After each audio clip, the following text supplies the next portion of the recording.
My 58-year-old mom had to get knee replacement surgery last month, and she was terrified about going under anesthesia. She kept asking the doctors if she'd say anything embarrassing while waking up. Don't worry, Mrs. Johnson. Most people just ask for water or their family. Famous last words. I'm sitting in the recovery room when they wheel my mom in, still completely out of it. The nurse says she should wake up in about 10 minutes. Mom's eyes flutter open. She looks around the room, sees me, and her face gets this expression of pure panic. Oh no. Oh no. Did I fart during surgery? Mom, you were unconscious. It doesn't matter. But what if I did? What if the doctors think I'm gross? The nurse is trying not to laugh. Mrs. Johnson, that's completely normal during surgery. Normal? You mean everyone farts when they're unconscious? Mom looks horrified. So the doctor saw my underwear, and I might have farted? This is the worst day of my life. Then she gets this suspicious look and stares at me intensely. Wait, how do I know you're really my son and not some random person? Mom, it's me, Michael. Prove it. What's my most embarrassing secret? I'm trying to think when she interrupts. Wrong! You're taking too long. My real son would know immediately. The nurse is openly giggling now. Mrs. Johnson, maybe we should— No! This person might be a spy. They could be here to steal my identity. Mom, why would anyone want to steal the identity of someone who just had knee surgery? Because I'm valuable. I have a Costco membership. She tries to sit up and points at me dramatically. I bet you don't even know my maiden name. It's Rodriguez. Lucky guess. What about my first pet? Fluffy the cat. Everyone had a cat named Fluffy in the 80s. That proves nothing. Then she gets this crafty look. Okay, final test. What did I do at your father's office Christmas party last year? My face goes red. Mom, there are people here. Aha, so you do know. Okay, you're probably my son. The nurse looks curious. What happened at the Christmas party? Mom, still high on anesthesia, has no filter. I got drunk and told my husband's boss that he looks like a smexy Santa Claus. Mom!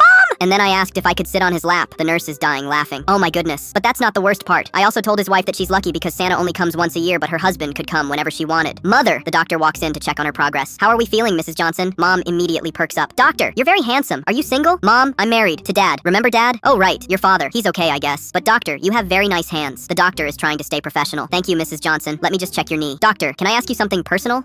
Sure. Do you think I'm attractive for a woman my age? Mom, the doctor diplomatically says, you seem like a very lovely person, Mrs. Johnson. See? The doctor thinks I'm lovely. Take that. Harold from book club who said I was past my prime. Who is Harold? I ask. This old man at book club who keeps hitting on all the women. Last week he told me I was well preserved for my age. Well preserved. Like I'm a pickle. She turns back to the doctor. Doctor, would you describe me as well preserved? I think you're recovering very well from surgery. That's not what I asked. Do I look like a pickle to you? The nurse can barely contain her laughter. Mrs. Johnson, you definitely don't look like a pickle. Then Mom gets this serious expression. Doctor, I need to confess something. I haven't been completely honest with you. My heart sinks. Mom, what are you talking about? I told you I exercise regularly, but really I just walk to the mailbox and call it cardio. And I said I only drink socially, but I have wine with dinner every night, sometimes lunch too. Mom! And I told you I don't smoke, which is true, but I didn't mention that I vape occasionally. You vape? Just when I'm stressed, like when your father leaves his dirty socks on the floor. There's more. I also lied about my weight. I'm actually 5 pounds heavier than I said, and I wear Spanx under everything, even my pajamas sometimes. Mom, stop confessing. I can't help it. The drugs are making me honest. She looks at the nurse. Nurse, do you wear Spanx? Sometimes. See? We're all just trying to hold everything together. Literally, 2 hours later, when the anesthesia finally wore off, Mom had no memory of any of these conversations. What did I say? Let's just say you shared some very personal information with the medical staff. Oh God, did I tell them about the Christmas party? Among other things.